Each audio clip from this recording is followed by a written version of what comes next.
எல்லா புகழும் இறைவனுக்கே. அஸ்ஸலாமு அலைக்கும். ஜோமம்மா சமையல். நாம் இன்றைக்கி ஜோமம்மா சமையலில் என்ன செய்ய போகிறோம்னா சட்டி பத்திரி தாங்க நம்ம பண்ண போகிறோம். நம்ம வந்து இது ஸ்டெப் பரோட்டா. நம்ம வந்து தோசை மாதிரி நம்ம மாவை கரைச்சி தோசை தவாவில் ஊற்றி அதை வந்து ஒரு சட்டியில் அடுக்கி நம்ம வந்து கறி மசாலா அதெல்லாம் ரெடி பண்ணி அதை ஸ்டெப் பண்ணி செய்கிறது பேர் தான் சட்டி பத்திரி. ரொம்ப சூப்பராக ரொம்ப அருமையாக இருக்கும். இந்த நோம்பு நேரத்தில் நம்ம குழந்தைங்களுக்கு இது மாதிரி செஞ்சு கொடுத்தோம்னா எல்லாருமே பெரியவங்கலேருந்து குழந்தைங்க வரைக்குமே விருப்பமாக சாப்பிடுவாங்க. வாங்க அதை எப்படி செய்யலான்னு சொல்லி பார்க்கலாம். நான் அதுக்கு பாருங்கள், ஒரு 1/2 கிலோ சிக்கனுக்கு கொஞ்சம் கம்மியாக தான், ஒரு 400 கிராம் சிக்கன் வந்து போனோட போட்டு தான் நல்லா மஞ்சத்தூள் உப்பு மட்டும் போட்டு வேக வச்சு நான் வந்து இந்த மாதிரி வெறும் பீஸை மட்டும் நான் வந்து கலெக்ட் பண்ணி எடுத்து வச்சுருக்கேன். முள் இல்லாமல் அவிச்ச கறி இது, வேக வச்ச கறி இது. அதுபோல் பாருங்கள், வெங்காயம் வந்து நல்லா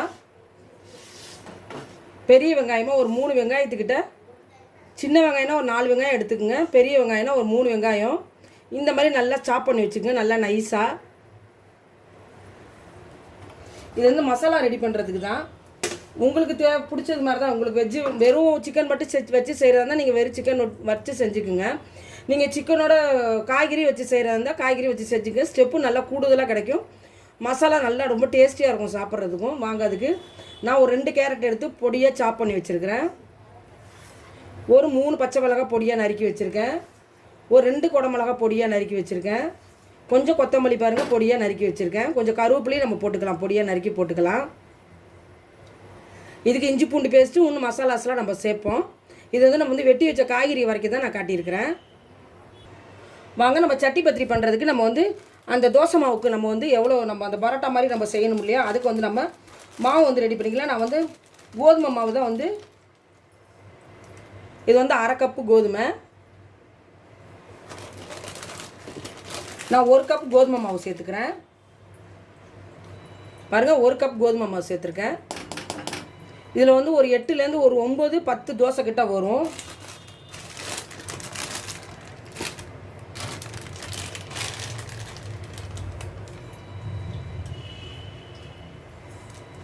அடுத்து பாருங்கள், கார்ன்ஃப்ளவர் வந்து ஒரு 1/4 கப் சேர்த்துருக்கேன்.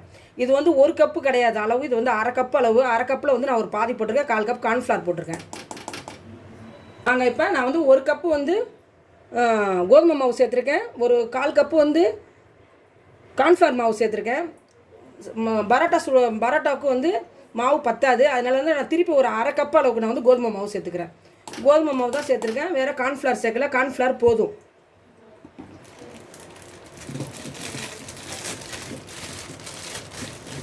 இதுக்கு நம்ம ஒரு முட்டை சேர்த்துக்கலாம்.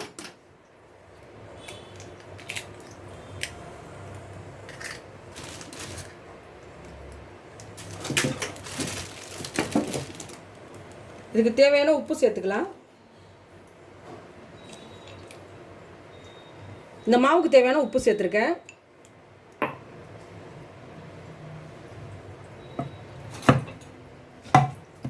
இப்போ நம்ம வந்து தோசை மாவு பதத்துக்கு நம்ம கரைக்கிறதுக்கு தண்ணி சேர்த்துக்கலாம்.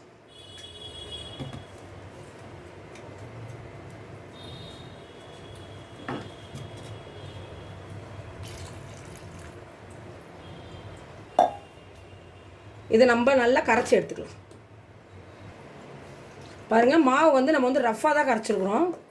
இப்படி இருக்கக்கூடாது, மாவு நல்லா ஃபைனாக இருக்கணும். அப்படியே மாவு வந்து அப்படியே நைஸாக இருக்கணும் அந்த மாவு. இதை நம்ம வந்து இப்போ அதுக்கு நம்ம இந்த பெரிய மிக்ஸி கப்பில் நல்லா போட்டுட்டு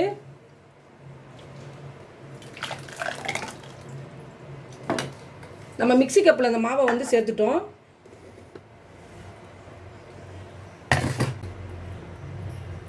பாருங்கள், இதை வந்து நம்ம இப்போ மிக்ஸி கப்பில் சேர்த்துட்டோம். இந்த மிக்ஸி கப்லேருந்து இதை கொண்டு போய் நம்ம மிக்சியில் வச்சு நல்லா பிளெண்ட் பண்ணி எடுத்துகிட்டு வந்துடலாம். ஒரு நல்லா நைஸு பேஸ்ட்டாக அது நல்லா கூலாக அரைச்சிட்டு வந்துடணும். அப்படியே ஒரு சின்ன கட்டி, இந்த மாதிரி ஒரு சின்ன கட்டி கூட இல்லாமல், பாருங்கள் இந்த மாதிரி ஒரு சின்ன கட்டி கூட இல்லாமல் ஒரு நல்லா நம்ம திக்காக ஃபைனாக நம்ம வந்து மிக்சியில் நம்ம அரைச்சி எடுத்துகிட்டு வந்துடலாம். வாங்க, நம்ம மிக்சியில் போட்டு நல்லா நம்ம பிளெண்ட் பண்ணி எவ்வளோ சூப்பராக அப்படியே நைஸாக ஸ்மூத்தாக அரைச்சி எடுத்துகிட்டு வந்துட்டோம்னு பாருங்கள். இந்த போல் தான் இருக்கணும் மாவு. நம்ம இந்த ரொட்டி சுடுற மாவு இப்படி தான் சூப்பராக இருக்கணும். இப்போ நம்ம ஒரு பாத்திரத்தில் சேர்த்துக்கலாம். வாங்க, நம்ம மிக்சியில் அரைச்சிட்டு வந்த மாவை நம்ம வந்து ஒரு பாத்திரத்தில் சேர்த்துக்கலாம். எவ்வளோ சூப்பராக எவ்வளோ பையனாக இருக்குது பாருங்கள். கரெக்டான பதமாகவும் இருக்குது, ரொம்ப தண்ணியாக கிடையாது, ரொம்ப கெட்டியாக கிடையாது. ஒரு கரெக்டான பதமாக இருக்குது பாருங்கள். மாவு ஒரு ஆப்பம் மாவை விட கொஞ்சம் திக்காக நல்லா இருக்குது. தோசை மாவை விட கொஞ்சம் லூஸாக இருக்குது. பாருங்கள் எவ்வளோ சூப்பராக இருக்குன்னு பாருங்கள். இப்படி தான் இருக்கணும் மாவு. நம்ம இதுக்கு தேவையான உப்பு சேர்த்துட்டோம், முட்டை சேர்த்துட்டோம், கார்ன்ஃப்ளவர் சேர்த்துட்டோம், கோதுமையும் சேர்த்துட்டோம். நம்ம இப்போ நம்ம வந்து ஒரு தோசை தவாவில் போட்டு நம்ம ஒரு அந்த ரொட்டி மாதிரி நம்ம வந்து போட்டு எடுத்துக்கலாம்.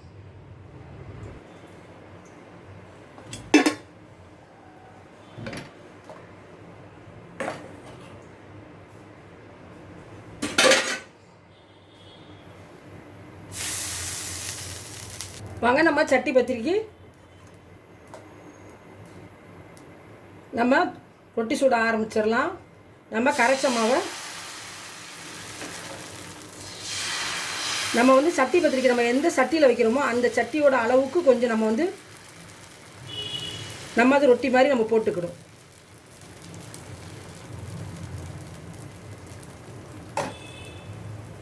இது நம்ம வைக்க போகிற நம்ம ரொட்டி வைக்க போகிற சட்டியோட அளவு இதுதான். இந்த சட்டியோட பாட்டத்துக்கு தகுந்தது மாதிரி தான் நம்ம வந்து இது உள்ளே அடுக்கணும். இந்த ரொட்டியை அதுக்கு தகுந்தது மாதிரி தான் நான் வந்து ரொட்டி கொஞ்சம் பெருசாக போட்டிருக்கேன்.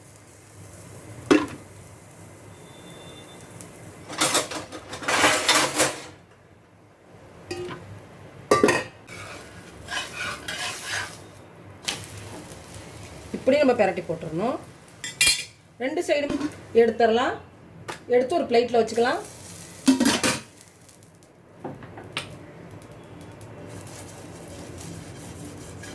இது போல் ஆயில் தடவிக்கலாம். அதே அளவு மாவு விடுங்க. அப்போ தான் ஒரே அளவில் வரும் தோசை திக்னஸ்ஸு.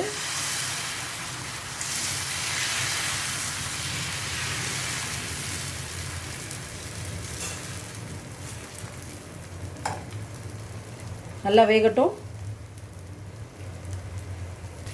திருப்பி போட்டாச்சு.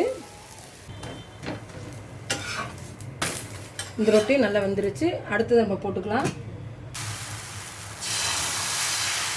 கரைச்சி வச்ச எல்லா மாவையுமே நம்ம வந்து ரொட்டியாக நம்ம போட்டுட்டோம். எவ்வளோ சூப்பராக வந்திருக்குன்னு பாருங்கள். பெரட்டி போடுங்க. ஏன்னா பெரட்டாமல் ஒன் சைடாக எடுத்துடாதீங்க. நம்ம பெரட்டி சுட்டாதான் நம்ம ஒன்று மேலே ஒன்று அடுக்கி எடுக்கும்போது ஒட்டாமல் வரும். நம்ம ஒரு சைடு பட்டு வெந்ததுக்கப்புறம் போதும்னு சொல்லி நம்ம அந்த தோசையோ அந்த ரொட்டியோ நம்ம எடுத்துட்டோம்னு சொன்னால் ஒன்றோட ஒன்று ஒட்டிக்கிட்டு நம்ம எடுக்கும்போது பிஞ்சு வரும். அதனால் நம்ம 2 சைடுமே போட்டு தான் எடுக்கணும். 2 சைடுமே இது போல் நம்ம வந்து திருப்பி தான் எடுக்கணும். நான் வந்து கடைசியாக இருந்த மாவு வந்து நான் வந்து போட்டிருக்கிறேன். மொத்தம் ஒரு 10க்கு மேலேயே தான் வந்திருக்குது. எத்தனை ஸ்டெப் வருதோ நம்ம அத்தனை ஸ்டெப் போட்டு நம்ம வந்து சுட்டுக்கலாம். எவ்வளோ சூப்பராக இருக்குன்னு பாருங்கள். எவ்வளோ சூப்பராக இருக்குன்னு பாருங்கள். நான் அடுப்பு ஆஃப் பண்ணிடுறேன். வாங்க நம்ம சட்டி பத்திரிக்கை நம்ம ரொட்டி சுட்டு எடுத்துட்டோம். இப்போ வந்து நம்ம வந்து மசாலா ஸ்டெப் பண்ணுறதுக்கு நான் வந்து மசாலா வந்து ரெடி பண்ணிக்கிறேன். அடுப்பு ஆன் பண்ணிக்கலாம். ஒரு ஃபேன் வச்சுட்டேன். அடுப்பு சட்டி சூடு வரட்டும். நம்ம மசாலா ரெடி பண்ண பேன் வச்சுட்டோம். பேன் சூடு வந்துருச்சு. இப்போ எண்ணெய் சேர்த்துக்கலாம். எண்ணெய் வந்து ஒரு 2 ஸ்பூன் 3 ஸ்பூன் அளவுக்கு நான் சேர்த்துருக்குறேன். பொடியாக நறுக்கி வச்சுட்டு வெங்காயத்தை சேர்த்துக்கலாம். வெங்காயமும் பொடியாக நறுக்குன்னா 2 கொத்து கருவேப்பிலையும் சேர்த்துருக்குறேன். வெங்காயம் நல்லா வதங்கிக்கிட்டு இருக்கு. ரொம்ப வதங்கக்கூடாது. ஒரு கண்ணாடி பதம் வந்தால் போதும். பொடியாக நறுக்குன்னா கேரட்டை சேர்த்துக்கலாம்.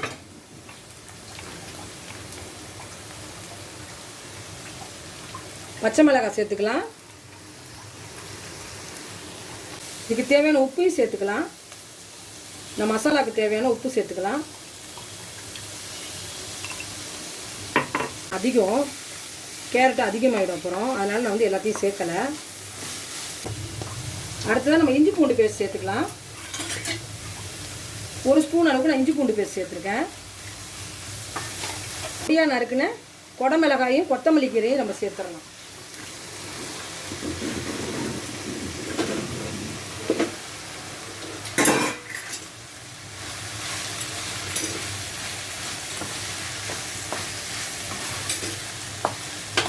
கொத்தமல்லி கீரையும் குடமிளகாயுமே சேர்த்துட்டோம். நல்லா வதங்கி வரட்டும்.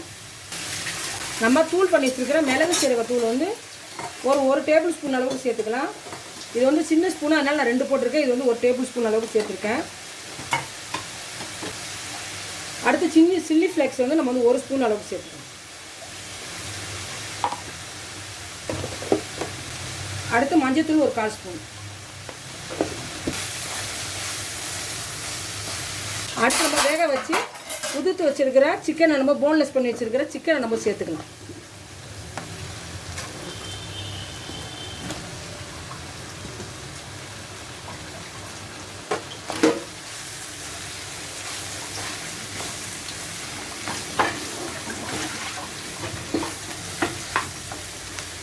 நம்ம இந்த மாதிரி கிளறி விட்டுட்டு உப்பு காரம்லாம் கரெக்டாக பார்த்துக்கலாம். இப்போயே நம்ம வந்து உப்பு காரம்லாம் பார்த்துக்கிட்டோம்னு சொன்னால் பத்தலான்னு நம்ம சேர்த்துக்கலாம்.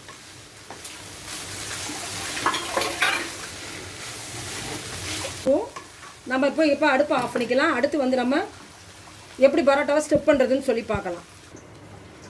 இப்போ நம்ம ஒரு பேஷன் எடுத்துருக்கோம். அதில் ஒரு 6 முட்டையை உடச்சி சேர்த்துக்கலாம்.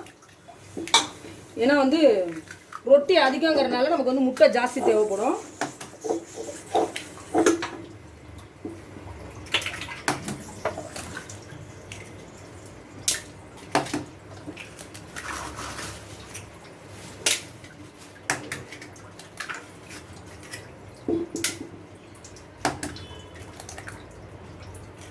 உப்பு, பெப்பர் சேர்த்துக்கலாம்.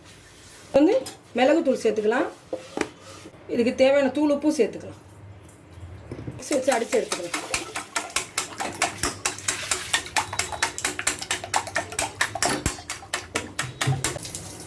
நம்ம ஒரு 1/4 ஸ்பூன் மஞ்சள்தூள் சேர்த்துக்கலாம். இப்போ வந்து பட்டர் சேர்த்துட்டோம். அதுக்குள்ளே வந்து பட்டர் சேர்த்த சட்டிக்குள்ளேயே வந்து நம்ம இது போல் ஒரு சில்வர் பாயில் கவர் நம்ம போட்டிருக்குறோம். அதுலேயும் பட்டர் தான் நம்ம சேர்த்துருக்குறோம்.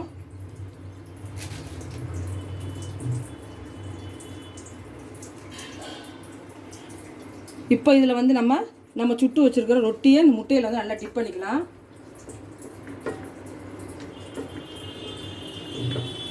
நல்லா ஃபுல்லாக டிப் பண்ணிடணும். இவங்களை அப்படியே எடுத்து இந்த சட்டிக்குள்ளார நம்ம வச்சிடணும். கரெக்டாக வச்சிட்டோம் பாருங்கள். சட்டிக்கு அளவாக இருக்குது.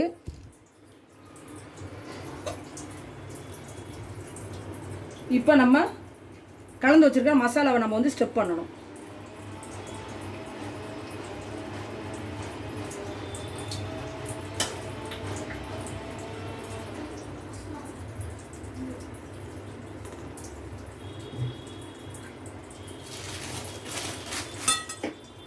அடுத்து நம்ம இன்னொரு ரொட்டி எடுத்து இந்த முட்டையில் நம்ம டிப் பண்ணிக்கணும்.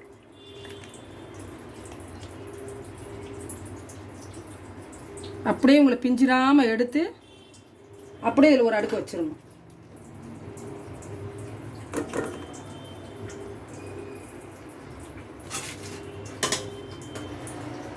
நம்ம ரெடி பண்ணியிருக்கிற மசாலாவை உள்ளே ஸ்டெப் பண்ணணும்.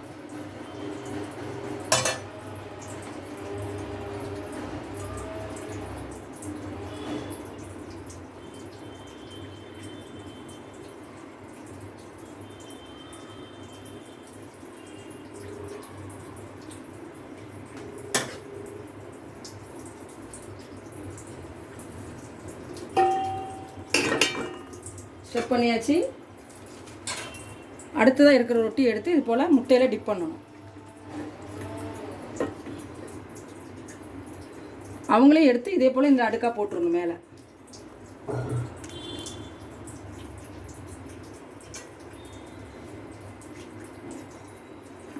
அடுத்து நம்ம மசாலாவை நம்ம ஃபுல்லாக பரத்தி விடணும்.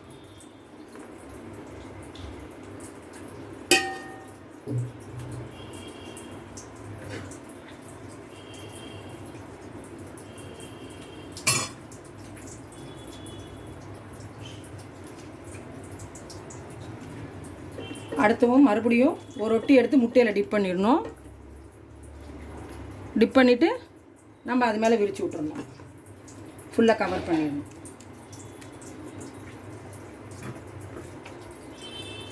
இப்போ நம்ம இது போட்டிருக்கிறது வந்து 4வது ரொட்டி.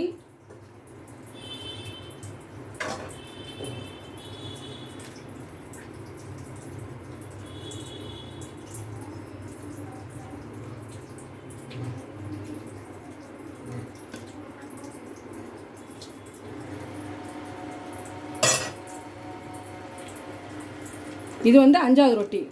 நம்ம முட்டையில் டிப் பண்ணி போடுறது இது வந்து 5வது ரொட்டி.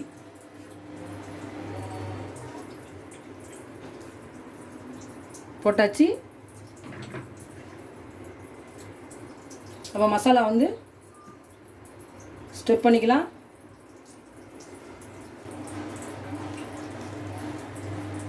அடுத்து 6வது ரொட்டி போட்டுக்கிறேன்.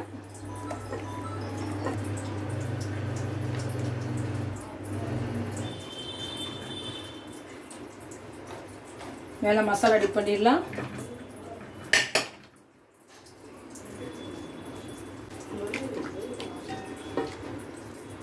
இவங்களையும் இது மேலே நம்ம ஸ்டெப் பண்ணிடலாம். ஏலா ரொட்டி மேலே போட்டிருக்கோம்.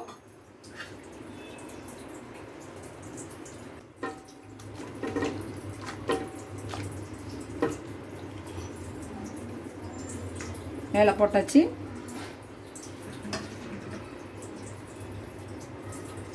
இது வந்து 9வது ரொட்டி. இதை நம்ம மேலே போட்டு அப்படியே ஃபுல்லாக கவர் பண்ணிடணும். வாங்க, நம்ம வந்து 9 ரொட்டி வச்சு நம்ம வந்து ஸ்டெப் பண்ணிட்டோம். இப்போ வந்து முட்டை வந்து பத்தலை. நான் இப்போ எக்ஸ்ட்ரா 2 முட்டை உடச்சி ஊற்றி உப்பும் மிளகுத்தூளும் நான் போட்டுக்கிறேன் பாருங்கள். இந்த பேசனில் நம்ம வந்து ரொட்டி பிரட்டி எடுத்தோம் இல்லையா, அதில் வந்து முட்டை பத்தலை.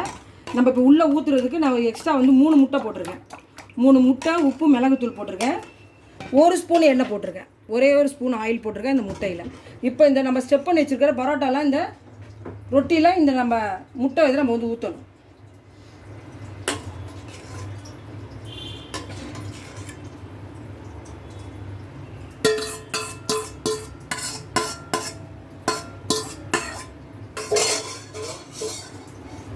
சூப்பராக ஊற்றியாச்சு.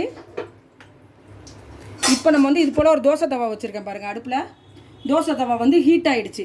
இப்போ அந்த தோசை தவாவில் தூக்கி இதை வச்சிடணும். இந்த சட்டியை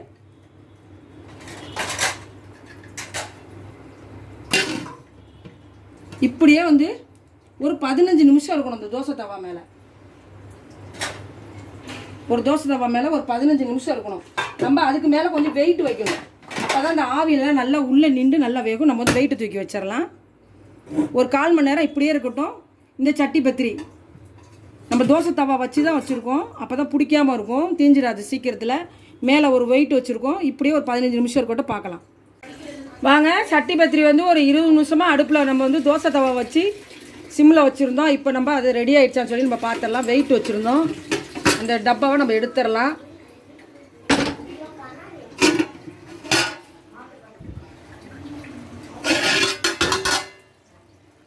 பாருங்க, சூப்பராக சட்டி பத்திரி எவ்வளோ சூப்பராக ரெடி ஆகிடுச்சின்னு பாருங்கள். நம்ம இதை இறக்கி ஒரு கீழே ஒரு 10-15 நிமிஷம் வச்சிடலாம். ஆறுனதுக்கப்புறம் தான் நம்ம வந்து மாற்ற முடியும். ஆறட்டும். நான் அடுப்பு ஆஃப் பண்ணிடுறேன். அடுப்பு ஆஃப் பண்ணியாச்சு. இப்போ நான் வந்து இறக்கி கீழே வச்சிடுறேன். நல்லா ஆறுனதுக்கப்புறம் நம்ம மாற்றிக்கலாம் வாங்க. சட்டி பத்திரி நல்லா ஆறிடுச்சு. இப்போ இது போல் ஒரு தோசை தவாவை இப்படி கவுத்திட்டு நம்ம வந்து அப்படியே நம்ம கவுத்திக்கலாம்.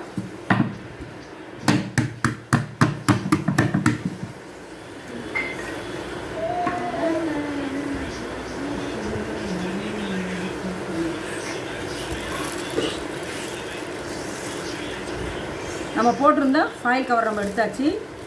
சூப்பராக சட்டி பத்திரி ரெடியாக இருக்குது பாருங்கள். எவ்வளோ சூப்பராக எவ்வளோ அருமையாக ரெடியாக இருக்குன்னு பாருங்கள்.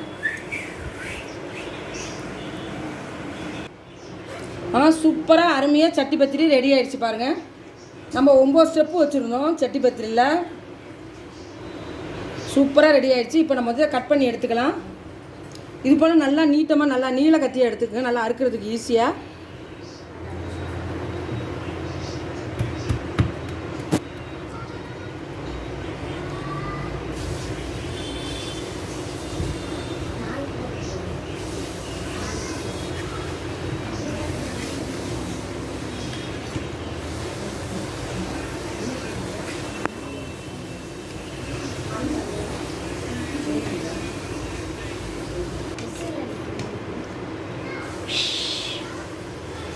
பாருங்க எப்படி ஸ்டெப்பாக எவ்வளோ சூப்பராக சட்டி பத்திரி ரெடியாக இருக்குன்னு பாருங்கள். நல்லா அடுக்கடுக்கா நம்ம வச்ச மசாலாஸ் எல்லாமே நல்லா அடுக்க அழகாக நல்லா வெந்திருக்கு, நல்லாவும் வந்திருக்கு பாருங்கள்.